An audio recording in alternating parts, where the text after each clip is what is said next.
Welcome back to the Hunter's Trail podcast. I'm Grant Shepherds. Today I'm joined by a good friend, Mr. Caleb Hussain. Caleb, you want to introduce yourself a little bit? Hello, everyone. Nice to be on this podcast. I'm excited. Yep. So Caleb he grew up there in central Indiana with me, didn't really grow up hunting, and here lately he's kind of been getting into it a little bit, and this year he's actually had his first success. Caleb, what's been getting you into hunting? Where's the motivation coming from? Well, it was pretty depressing realizing I've been missing out on this my entire life. um, but now I'm excited. I actually kind of embraced it. I would say what kind of got me into it was actually recent events. I've always grew up with you, and your family, and you guys hunted a lot, and so visited Jasper a couple times, but I never really hunted. Just didn't wasn't how I grew up. But recently, with my grandpa's passing, he actually gave me his 12 gauge shotgun, 30-06, 22 Brazilian rifle, and I'm like, oh, okay, let's give these a go. And so it started with just going to the range, trying them out. It was kind of cool just doing it in his memory. And I was like, well, it's like he used to be a hunter, actually. He lived up in Wisconsin and my uncle hunts, but with my immediate family, my dad, he didn't grow up hunting. So it wasn't something we did, but I kind of wanted to like, it was a way for me to kind of like live through my grandpa's footsteps, Connect with him on kind of a see spiritual side, right? 100%, 100%. So it's been a really cool journey. He first gave me the 12 gauge shotgun, which was the first one he passed down prior to him passing. So I've been hunting now for about, I don't know, 2 years, I guess I would say, year and a half, Year and a around half, that I think, range. right? Yeah. Yeah, because we went last season down in Jasper. Hmm. Um, so yeah, I mean, relatively new. You'll probably find that out pretty quick in the way I talk about stuff. You're like, yeah, you can tell this guy hasn't really been around the block with it. Nah, that's all But we're right, man. learning. Yeah, we're learning. It's been an awesome experience, and yeah, went about the hunts so far have been two turkey hunts. This was the first successful one this year, and then we also went small game hunting for some squirrel down in Jasper. But plan on going to So, Kentucky this year and do some deer yeah. hunting as well. So, just for reference for everyone, Caleb, let's go to that squirrel hunt. This was a first for me as well. Caleb and my brother Reed, who I've also had on the podcast here, they came down, and I was like, I think it was January, right? That you Yeah, guys it came was. down. We're like, all right, let's do squirrel hunting, and I was like, squirrel hunting, simple enough, right? I've never been in the woods and not seen a squirrel. That was a first. Yeah, and probably didn't help with Reed and I. I mean, Reed's got a little more experience with me. He's relatively new, but you'll find out as we kind of go through these stories. We still fine tuning, our hunting skills because I definitely sound like Bigfoot walking through those woods. And I have a problem of sitting still, which is also not good trait of being a hunter, but we're working on it. But yeah, it I don't was think that played last into it year. that much. I mean, I've No, I mean even we when we're didn't. logging down there, we'll see squirrels. I mean, you're cutting trees Yeah, down, you'll jump one somewhere. But we and I walk was a saying lot of more. woods, Yeah, that was more never for jump. like deer and turkey, right? Squirrel, you can move around a little more. It doesn't Mm, matter as much. But yeah, we didn't see anything. And Reed and I were revved nothing. up. We were just looking to shoot something. Like I told him, I'm like, if we don't come out of here with like, I'm gonna shoot a tree branch or something. I wanted some. I was seeing red for certain, but yeah, we came out with zilch. I Nada. tried everything. I took us to hickory patches. I said, "Well, I don't think we saw anything there." I was like, all right, well, I always see them around our deer stands, as every hunter experiences. I don't think we saw anything there.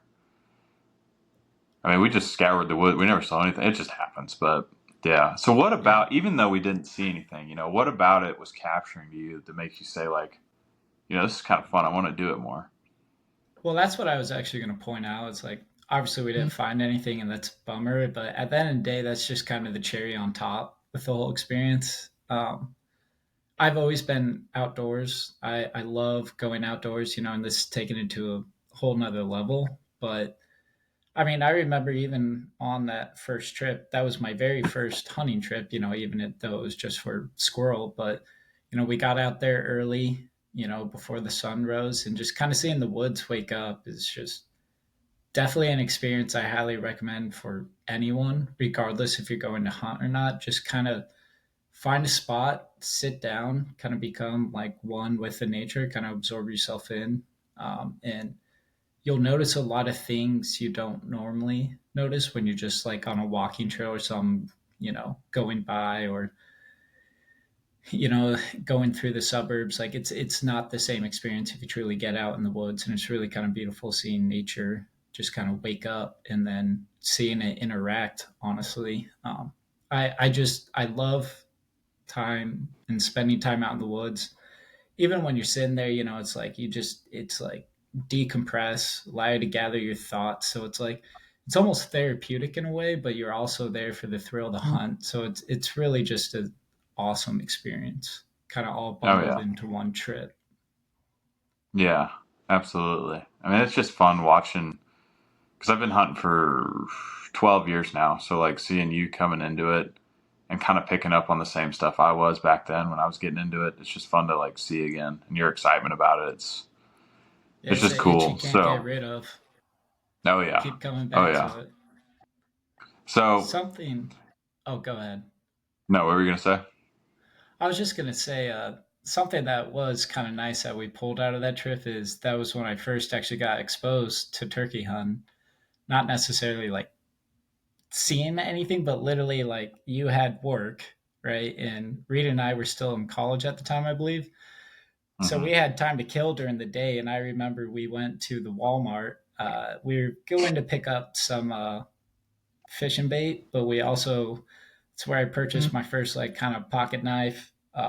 We got $2 turkey calls, like mouthpieces. And then I think um, we also got the one where you kind of work with your hand. Um, The slate. Yep. Slate. Yep, that's what it is. Sorry, I was blanking on the word. But yeah, so we got a slate and a mouthpiece. I have the video.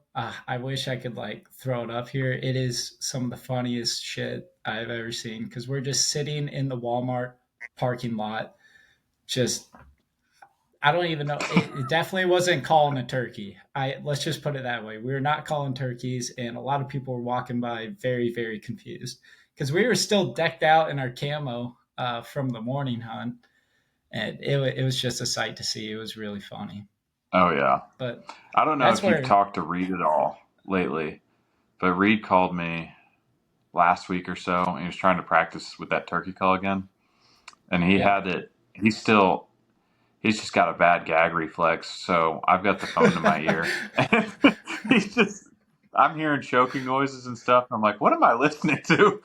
A But lot of jokes. We'll let that one slide for now. But yeah, yeah, no, that it's was just funny stuff though. But that's how I recommend to different people getting into it is like, you don't need to go out and buy the best call off the bat because odds no. are it's going to get beat up and broken anyway. I started off with, I got a 3 pack of, they were redhead turkey calls, mouth calls. I think I got them for 20 something bucks. And I just sat there. They stayed in my car. I just practiced with them all the time. And, you get That's to what training on that stuff and then you work your way up. that's what I was about to say. I mean, ever since I got it, I just left it in my car, and it's still funny, especially if you got the windows down. And you're practicing, especially if you're at a stoplight or something. You'll turn some heads. I do that for Oh, fun. yeah. You don't have to have your windows down, but I leave them. I leave them in my car all the time. And practice, but yeah, it's just trying to like get that down so then when season comes around, it's not like winging it. But obviously, Hmm. this trip, it was more of a guiding tour.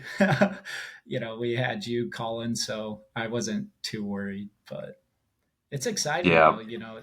because then you want to get out in the woods and try it yourself, see if you get a call back or something like that.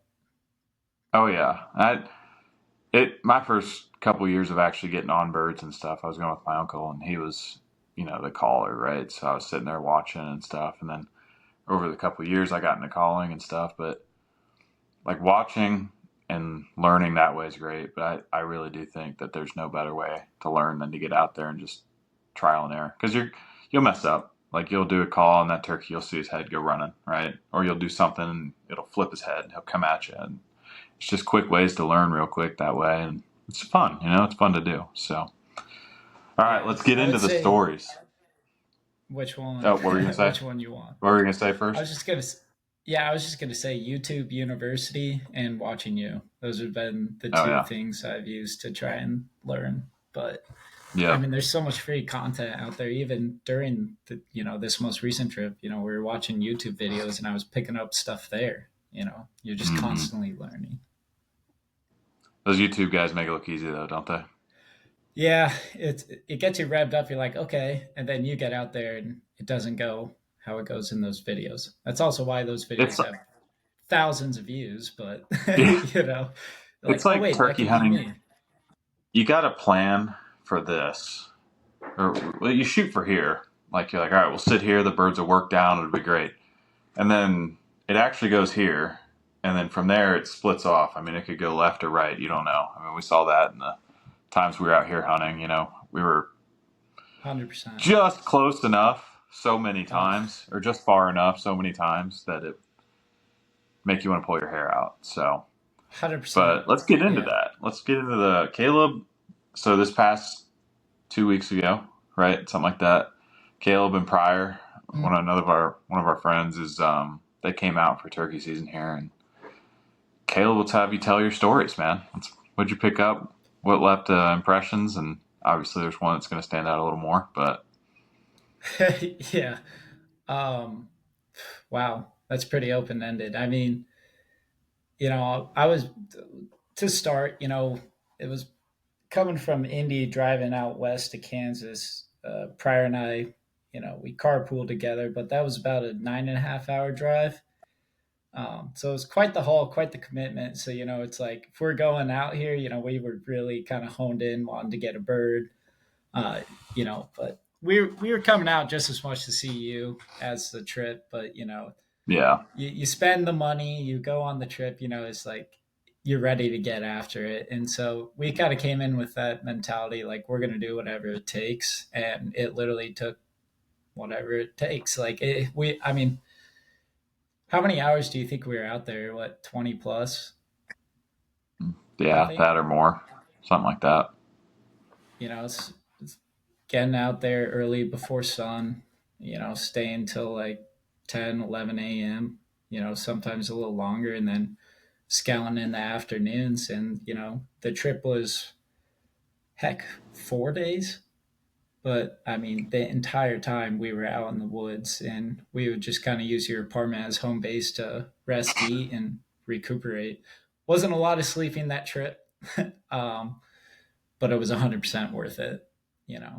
It just, from where I come from, in central Indiana, obviously there's a lot of public around us. You can hunt, but for my occupation, where I do, spend most of my time, I'm a analyst at an investment firm. So my entire world revolves around, sitting at a desk and staring at, Bloomberg screen, or, the markets. And so it's hmm like, it's a complete 180, coming out to Kansas, and it was just gorgeous, and I absolutely needed it and loved it. Oh yeah. Um, So in terms of let's that, go back a little bit. Night one, right? You guys get here, and I didn't know if we were going to turkey hunt that night or not, but you guys got here. We're four, five, three or four, something like that. Walk us through what night one was like, because I didn't expect what was going to happen either to happen. to be honest, like it was all blur for me. You're gonna have to like kind of jog my memory, because that So entire night trip was one just a is blur. that's where we got on the three jakes out in the field. We came Okay. in through the woods, up through the ravine. That was when you kind of almost fell off a cliff. because I kept telling Oh, you to yeah, slide yeah, right. yeah, yeah, Yeah. yeah. I got you. I got you now. Okay, we're on the same page. I have horrible memory, Mm. so you'll probably have to guide me throughout this trip or stories. But yeah, the first night, obviously, we were pumped up, excited, ready to go, and it was so funny. Just a side note: throughout the entire trip, you know, to preface, Grant has been hunting this entire season, and he just looked exhausted. And so I do want to give my thanks, like, thank you for like all that you did on the trip because, you know, his weekends, he was getting less sleep than during the weekday with his jobs, because he's out there hunting the entire time. And, he was trying to get us set up with spots and locations when we came down too. So, hats off to you, man. You looked exhausted, but you did not stop for us, which was awesome. But yeah, the first night, Wasn't um, just me, but yeah. yeah. Also, shout out Corbin. He was absolutely awesome through this entire experience, and hoping to see him again. Pretty cool group of guys you got out there.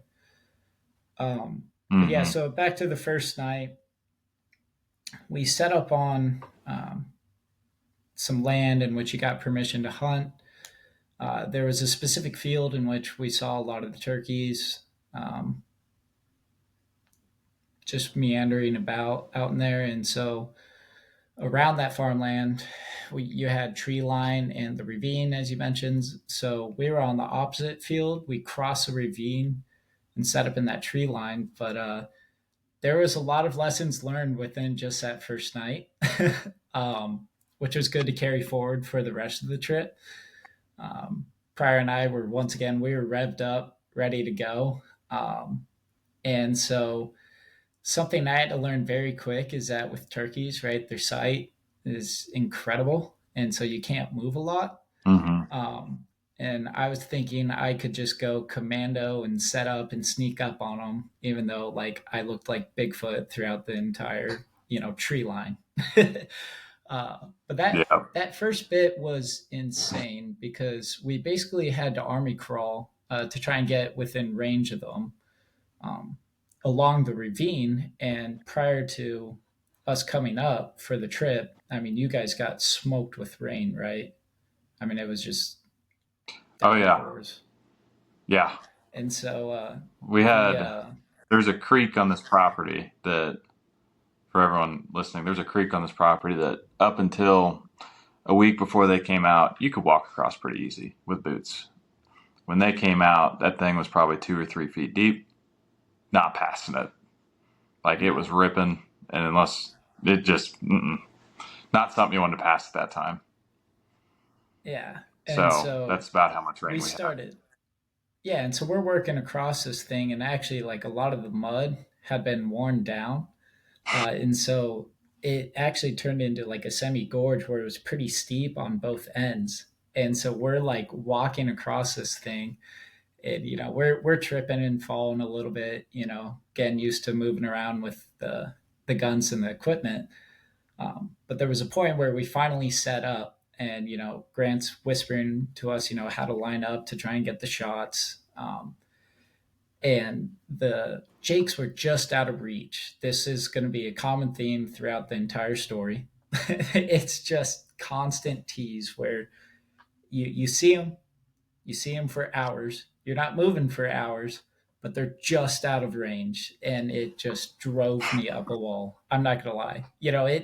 It kept my flame lit though throughout the entire trip. It's like I'm gonna get one of these fuckers because they were constantly just out of range.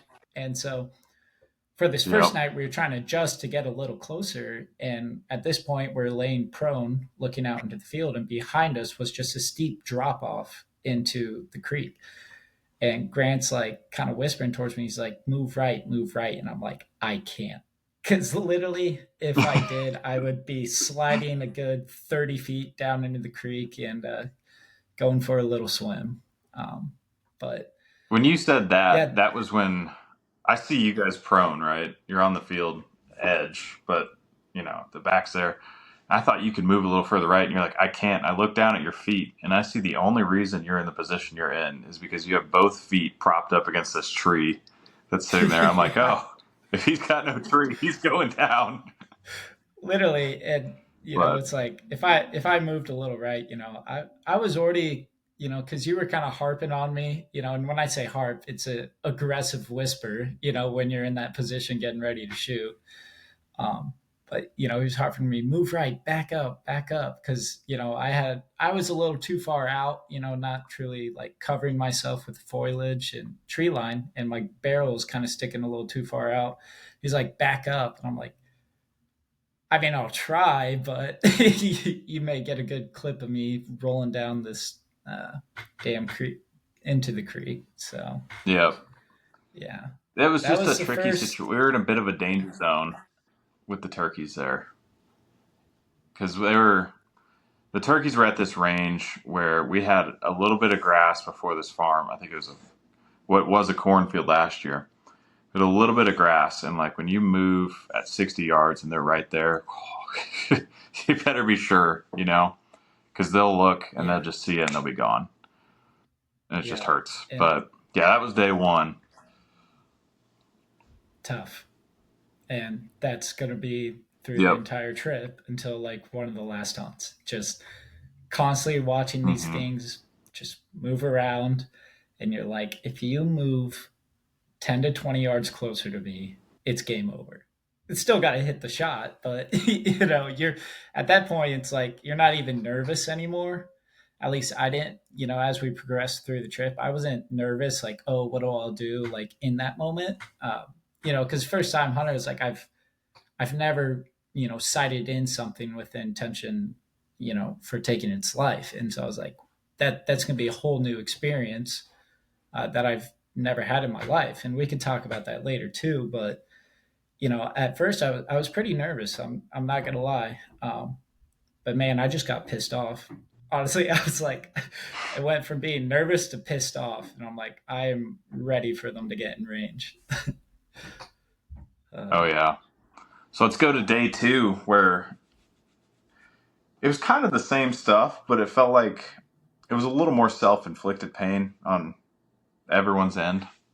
More, I mean, mine. I didn't have the patience to sit. You had oh, your yep. mishap. So yeah, I don't even know if I want to record this part. You'll probably have to edit this out later for my own sake. This is with the blind, right? Where we initially set up the blind. Uh huh. Yeah, Yep. okay. All right. You want to lead it off? Okay, day two.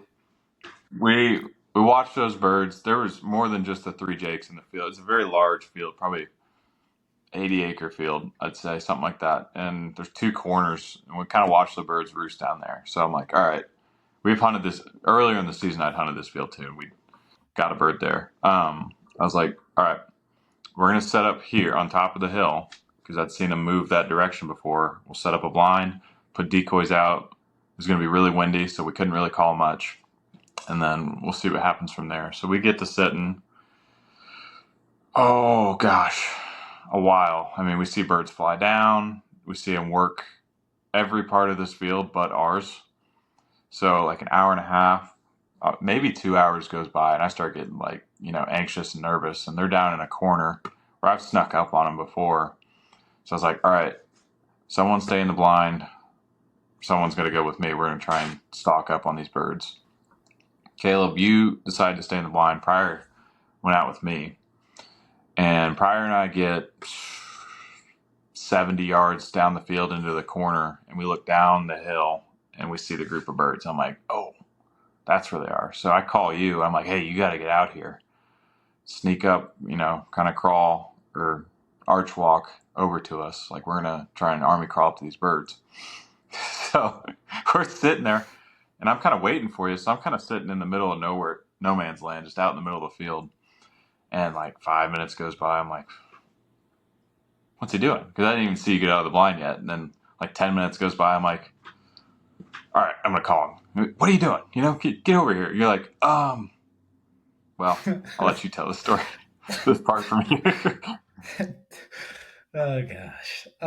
Well, first off, I don't know how you guys got 70 yards down there, because once again, right behind the blind, if you went about 5, 10 yards, it was once again a steep drop off. And rain has recently been here, so it was muddy. You were slipping. You got these big old clunky boots on. And so I get your text, right? And so I'm like, okay, I'm gonna start moving towards them. I got 15 yards, if that, maybe 15 yards from the blind. And I had backed out, right? Because it was a steep drop off. So I dropped down a little bit so I was out of vision of the field. So if I was making movements, it wouldn't be obvious. The problem is, so I was trying to traverse through steep incline, and I slipped. And some might say it's called plugging your gun, and I might have plugged my gun with might have. I don't know. It's left up to interpretation. But let's just say when Grant calls me and he said, they're heading your way, be ready. I had to give him the news that I don't think I could safely fire at that time. So I yeah, I almost contemplated just not telling you guys and like figuring it out when we got back to the house, which I should have. My Fast favorite. forward, we go hang out. So, Go ahead. well, no, my favorite part of this was in the middle of calling you. Pryor is behind me a little bit in the grass, and he's like, "Don't move. There's three Jakes right in the field. They're heading right to the blind." I'm like, "Oh," and I'm like swoon squatting, right? So my ankles are on fire because I I don't do forgot that about ever. this piece. Yeah. I'm like, oh, I'm kicking myself in the head because, like, why didn't I be patient? And then I'm on the phone with you, and you're like, um, yeah, I plugged my gun. My favorite question from you were like, you think I could still shoot? And I was like, but how much mud? And you're like, it's Yeah. fully covered. I was like, no, definitely not. Yeah. And these Jakes I are was heading like right to you. At this point. I'm And I was panicking. like, I'm like, oh, this you is know, just a shit show. I'm trying to like Do flick I it send it? out Right? with. Yeah, well, I was like, do I try and flick out the mud with I had a little stick.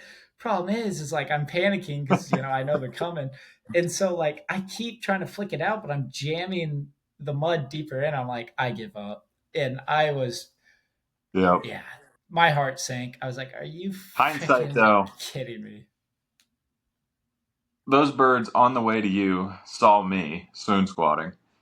And I'm like, oh God. So they go taking off. And then the birds down in the corner. I don't really know. I think there was a hen that saw us, and she didn't really know what we were. She just kind of worked away, which pulled all the other birds. But yeah, that pretty well ended that day there. I mean, just Yeah, couldn't get because you guys away, had, you know? yeah, I ended up able to get the mud out at that point. That I never actually saw the jakes. That's something like I didn't actually realize. It's like when you're driving by a field, you're like, oh, that's relatively flat. But like where we were at, it had some like hills and terrain. And I figured the birds would be There's enough very dips. easy. Yeah. Yeah. And throughout the entire trip, we'd see them moving and then they'd go behind a hill. And I'm like, it's a fucking black hole because we never saw them again. um, and so I never actually There's got to that see those ravine jakes. in that field, man. Yes. Yeah. It, I mean, we for There's that hours we'd see it. cut in that field I've watched so many birds disappear into, and you just don't know where they go. You have no It's a idea. vortex. They're just messing with you. Yeah, they're just They gone. staying just out of range. They're like, oh, we're going behind this hill, and then they got an underground tunnel in which they pop out to the other side of the field. It's bastards, man. But yeah, Oh, yeah. luckily I never saw the jakes, or I would actually probably rage. Yeah, I would have probably just got up and been like thrown my hands up at that point because I can't fire at them. Yeah. But I did unplug the barrel, and I sat there a little longer. And there was actually two toms about 80 yards from the blind, and so I was watching them. But throughout the entire trip, like we said, they were just out of range, but they also loved the opposite side of the field, and of course we couldn't hunt Oh, that yeah. portion. And so Yep. we would just see like 3, 4 toms, group of jakes, all on the opposite side of the field. Like, can you please just work towards us. I mean, it's almost like they knew, which they probably did, Oh because yeah. I wasn't too sneaky on occasion. But that was that mental piece of it, like the patience. You were saying at the beginning, you got to plan when you come in, and then like it just never goes to plan. It's like It's that was just common it's thing almost a bit throughout. of like mental. It's a it's almost a bit of like mental torture when you can see them and they're doing that kind of stuff, and then you don't know where they go, and then you see them and they're a little closer, and then you see them and they're a little further. It's like, oh, you know. And it was just building the entire trip, because it's like every time we went back out there, we got closer and closer and closer, and I'm like, it's coming, like our time will come. Hmm. um, I mean, heck, so then like leading into the next day and the following morning, that top in the trees about what, 50 yards from There's us. about there's probably about 3 or 4 toms set up and roosted about 50 yards from us when we got there. And we were like, oh, I mean, we're literally picking a tree when this happens. Like we're picking a tree in this corner, and then all of a sudden, and then me and Corbin was going with us on that day. We look at each other and we're like, all right, let's back up. we, let's scoot back here. And it just, Yeah. yeah, that was rough. That was scary. I was the last one in line, and so I was watching all three of you guys go, and you guys just like froze right in the middle. The second we heard the gobbles, like you guys froze, kind of turned the heels for a complete 180, and it's just like back up, back up. I'm like, okay. I turned direct 180, shut my mouth and walked, you know, but we went about another 20, 30 yards back and then set up in the trees. Hmm. And we're like, okay, here we go. They're right there. They're already fired up. Sun hasn't come up yet. And we set up our position, put out the decoys, and they fricking drop on the other side of the field. I'm pretty They certain. wanted nothing to do with us. Yeah, Yeah. just, I think they saw us. I think they saw us when we were walking in, but they did yeah. not. I mean, we They walked didn't want up to right on them and touch had us. no idea. Yeah. Yeah, so that entire morning was just so frustrating because you could hear them, and this is like the first time Pryor and I were even hearing, them gobble. It's like that was cool within itself. It's like finally, getting to at least hear something. You've been seeing them, uh, but yeah, it dropped on the opposite side of the field, and then there was another group that came in after that, about an hour later or so. Like I said, it was all blurred Hmm. to me, but we had Corbin try and come around and call them in. Just no luck again. They came across from our right to left where we had set up looking out into the field, but it just once again out of range. And so this is where we actually decided to maneuver uh, through the tree line to the opposite side of the field. So like we let's call it the bottom left corner. We are on the bottom piece of the tree line, and we worked to like the left side of the tree line, because they were working right to left from us, so we were trying to intercept. And I honestly, outside of getting the turkey, this was probably one of the coolest moments for me. Is when we were working towards resetting up in that other tree line. Grant's Grant's getting us set up in a tree. We were pretty deep in the tree line. I'm like, Grant, I can't see crap. And you're like, it's good. It's fine. Pryor's like, I can't see crap. I'm like, do we listen to him? Like, he obviously knows a lot more than us, but I'm like, yeah, I don't think I'll even get a shot here. And so Pryor and I decided to move. Grant's not happy.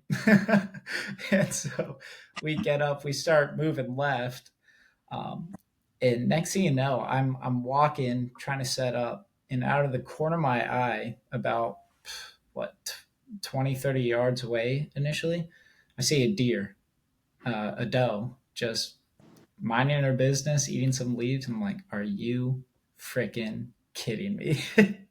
And so I immediately freeze. I tell Pryor to freeze, and it's kind of same situation as you. on the first day or first morning, the second day, first morning, uh, you where you got caught, and you had to hold your position. And literally, I got caught mid squat, and my legs were shaking. I was like, I cannot hold this position for much longer because the Yeah. last thing last thing we wanted to do was spook this thing, because the toms were working right towards us, and I actually saw them. A couple Yeah. minutes later, I'm like, I see them, but I couldn't move to get in position because this deer was literally 20 yards away. And so Pryor and I would freeze, and I would slowly turn my head and look at the doe, and it would pop up. We would make direct eye contact. She saw me, I saw her, and then she would just go back eating, and she was working towards us. I'm like, how does she not like smell us? She just obviously did not feel threatened, because throughout the next 5 minutes, she slowly worked up to the point she was about 5 yards behind me. And so I'm stuck once again mid squat holding my gun, and I slowly turn my head to look directly behind me. And, she's, I kid you not, 5 yards away from me. And I'm like, is she going to like come sniff my butt If at this that. point? Yeah. I mean, I could have pet her. And then that's where she freaked out because she popped up her head, and this time we were literally like face to face, and she probably smelled me at that point. And then boom, she bolted a good 10, 15 yards, uh, and then just froze. And at that point, that's when I had saw the turkeys because they started moving when she bolted. And I'm like, frick, man, we missed our chance. And so I just get up, start walking. She bolts out, and we miss the turkeys. And I was like, golly. I'm like, what are the odds Yep. she was just sitting right there where we needed to line up? But regardless of that, it was frustrating in the moment. But I've never gotten that close to a doe before, and that was pretty cool experience. Not the outcome we wanted, Yep. but once again, kind of tying back, you're literally just out in nature, and I had a pretty cool experience there that I get to keep for the rest of my life. Yep. So let's move on to the field. How was Yeah, what was that like for you? just tired, frustrated, and you knew the trip was coming to an end, so you're getting pretty desperate at this point because we had that morning, maybe that afternoon if we even wanted to take a chance of spooking some birds. And then we had the following morning in which we were actually going to drive after. And so we knew we were running out of time. Um, and yeah, it started getting to like drawing up a Hail Mary, which is actually exactly what we did. We transitioned, we left that field, moved to another one, in which we saw some toms and some hens out in the field, and we're like, let's do it again. Walked up into the tree line, set up, and problem was, right, you had Pryor and I set up just in front of you. Once again, it was a little bit of an open grass area right in front of us on the corner of the property, um, overlooking the field. And so you couldn't really set up your decoys at that point because they would have saw you instantly. And so you had actually set it up just behind us. And so Pryor and I were set up. There was even a little creek, dried up creek. Well, it wasn't dry, but that's for certain. It was still mucky. But we had set up just behind the creek bed, and you were behind us in a tree, and you had set up the decoy about 10 yards behind us. And so the idea was we'd catch them in the corner. We set up because you got to remember it's Pryor and I both trying to get a bird. So like that, like you mentioned after the trip, that's a whole new ball game for you. Not just trying to line up one shot, but you're trying to coordinate two. So I'm certain that was quite the experience for you, just trying to figure out how to navigate like that realm and like setting us up for the best position in which we could both get a shot off. Oh yeah. Um, Oh yeah. but Yeah, I mean, the first sign of life we saw was actually not even the toms we initially saw at the field. What there was, I think there was a group of, I don't know if it, I can't remember, was it jakes or might have been just hens? Um, I have no idea what ran behind us. All I know is you guys started going after him, and I was like, no, no, no, yeah, no. well, initially they didn't even run behind us. They were about 80 yards in front of us out in the field, and they darted into the tree line to the right of us. I'm like, well, at this point, I'm like, it's now or never kind of scenario. And I saw him starting to run into the other field, and there was this huge log pile, just cut up wood, and that I thought we could kind of run up behind and try and get a shot off. And so we start moving, and you're like whispering, like, stop, stop, like they're gone. I'm like, we can get a shot off. You're like, stop moving. There's more coming our way. And literally, you were the first ones to see what two toms, two hens, three hens, or something like that. There was another group Yeah, working there towards was two us toms that and two hens with them. Yep. I didn't even see them, because I was so focused on the ones running across to the other field, and so we had to reposition. Um, and so we set back up. I'm pissed because I'm like, should I have gone and chased them for that shot, or like, because it's like it's so conflicting because we're getting desperate. We're getting pretty desperate. I'm not gonna lie. I just want to try and get a shot off at this point. But I'm so happy we listened to you. So we reset up, look back out into the field, um, and we're waiting. We're waiting, and I was a little ahead of Pryor. Pryor was on, my right shoulder about 10 yards to the right of me and 5 yards behind. And then you were about directly, I don't know, a good 10 yards behind me as well. So I was kind of like point man in a sense. Or at least I was going to get first sight. Uh, but everything kind of went to shit after that because, we're hoping they come across in the field. We both get the shot off. And then once again, out of the corner of my left eye, I see them enter about only a good 30, 40 yards away. I see them enter into the woods, like with us. And so I was like, oh crap, the heart starts going, you get the adrenaline going because I'm like, this is shooting range, but I can't see them anymore. We could just hear them, because you were calling them in, and they were gobbling back. They were fired up, and I don't know if they were coming towards the decoy, but that's what I had to guess because they ended up working directly 90 degrees to my left, and they were a little behind at this point, working towards you and where you had set up the decoy. Yep. Um, and so you even heard you started to hear them thump, right? Like they were thumping I in the heard comments, drumming. This was the first time I'd drumming. ever Yeah. heard See. drumming out in the field.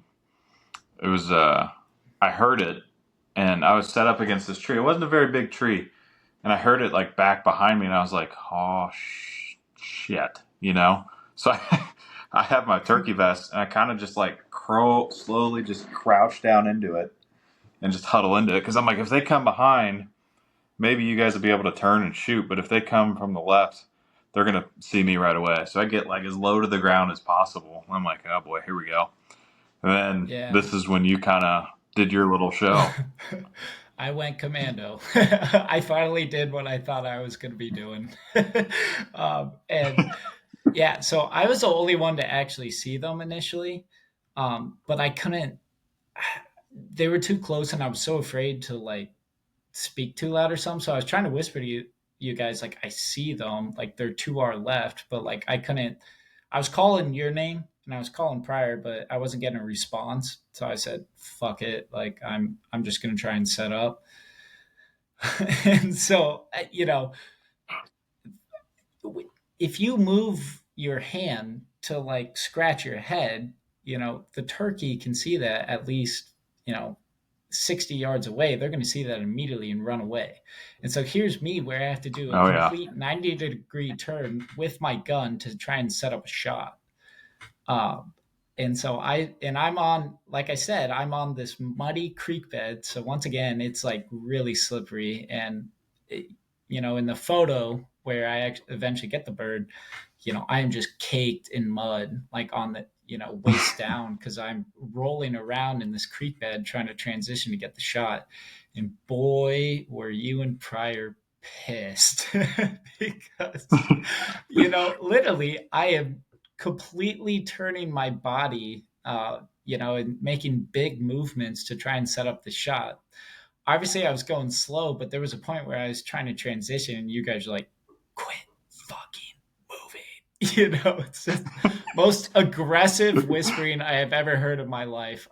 And so I was just getting harped on, but I'm like, I have to try, like, to at least get set up.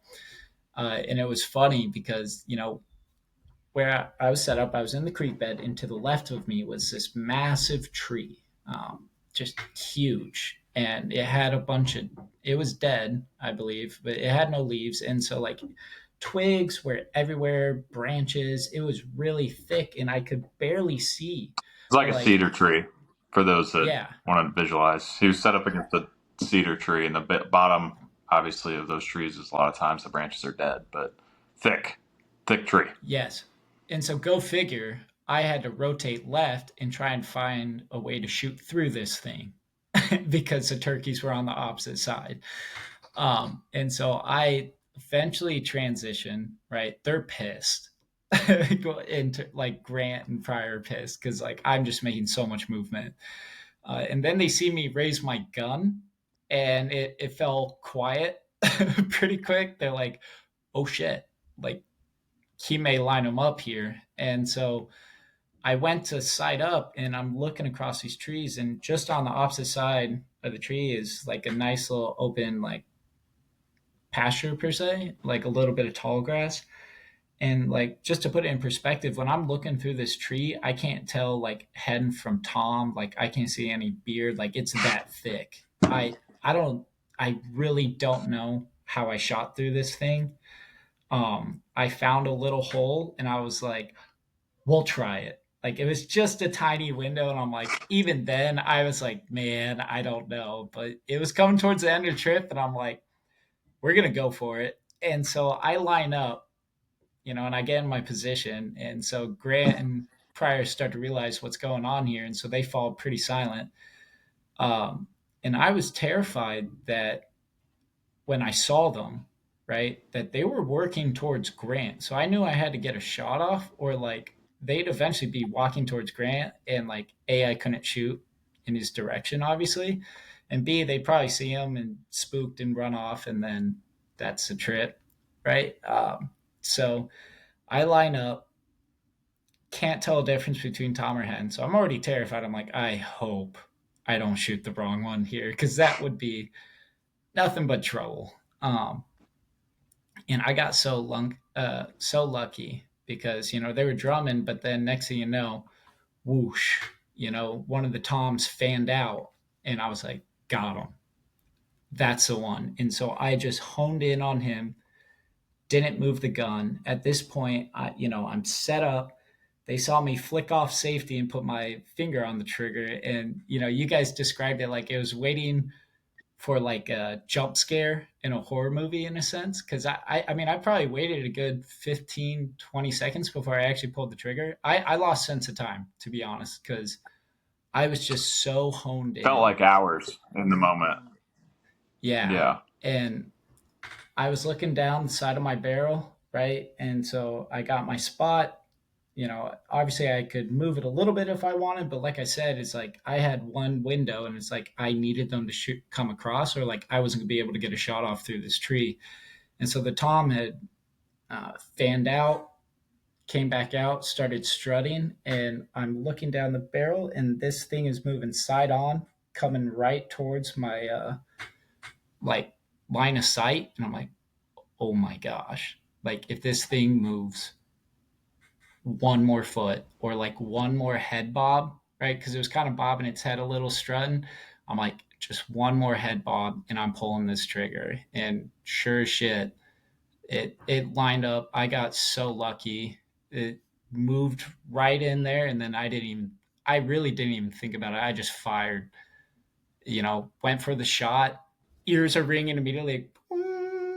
I can't hear shit, because I've always been at the gun range where, you got your ear protection on and all that. So you're like, okay.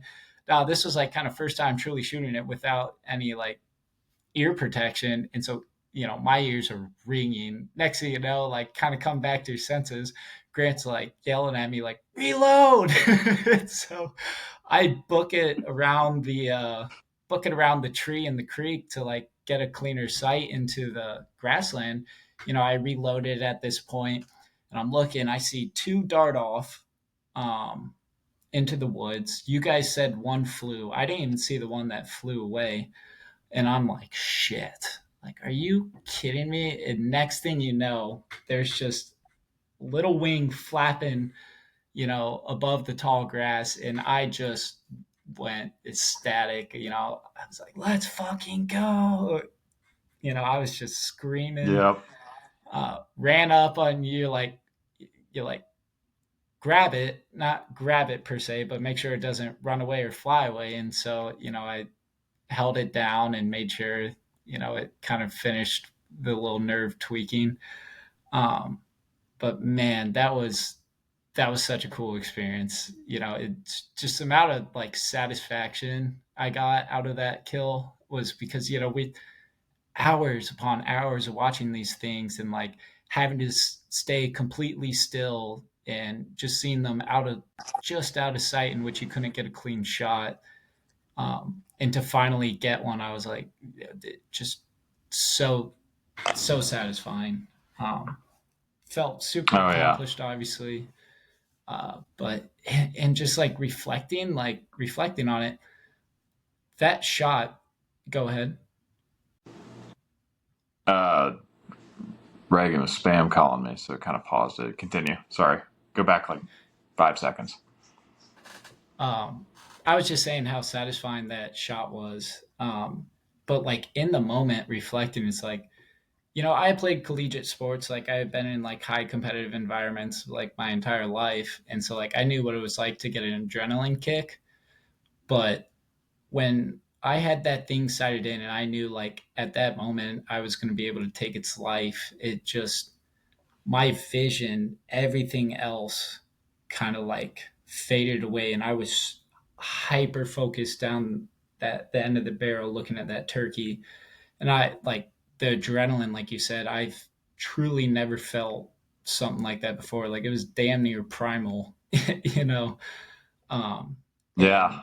And I'll cherish that forever because that experience, I feel like almost anyone should at least see what that looks like or at least feel it because I've truly never experienced something like that before, and it was just awesome. Um, the Oh shot was yeah. actually pretty No, it was a good great. too. Uh, When I got to the bird and I looked through what you just shot through, I was like, I didn't want to say anything to like freak you out or anything, but I was like, holy crap, you shot through that. But yeah, I'll just never like I forget said, like we were desperate. watching you turn, like watching you turn, and like me, I was like, because I didn't know where they were exactly. I knew they were close because I could hear them drumming, and I heard one putt for a second because I think she saw me. And I ducked down enough that they didn't really care. So I knew they were close, and I saw you start to turn. I was like, "Caleb, don't move, don't move, don't move." And then like That's kind. when I He saw was a you lot like get harsher. turned, I don't want to repeat the exact words, but when I saw you start to Yeah. raise the gun, I was like, "Well, there was a point. It wasn't. I kind of stopped a little quicker because I was like, you know what? It's his hunt. Let's let him learn. I mean, maybe he's going to do something great like what you did, or he'll mess up and he won't make that mistake the next time." And it was kind of cool to watch you.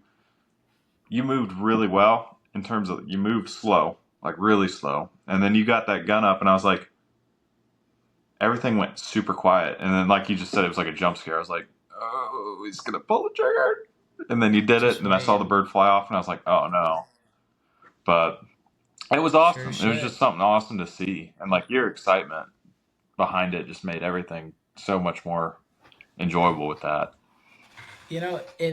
It was just So, a culmination of emotion, because like, I was pissed off the entire trip, not like in a bad way, but you're like, man, like I just want to get one. It kind of lit that fire in your belly. And then you had like the ties with my grandpa, and my grandpa actually giving me the 12 gauge shotgun. And, in that moment, being able to kind of live through his shoes and get my first kill with it, it's just a wave of emotions where I was like, really cool experience that I'll cherish for the rest of my life for certain. Absolutely. Well, it was a great story. I'm excited for a lot more hunting adventures down the road with you, and I'm sure we'll get on some other stuff and get some more stories. But appreciate having you on the podcast today, Caleb. Hope to have you back on here soon. All right. For certain. Thank you for having me, man. All right. See ya. See ya.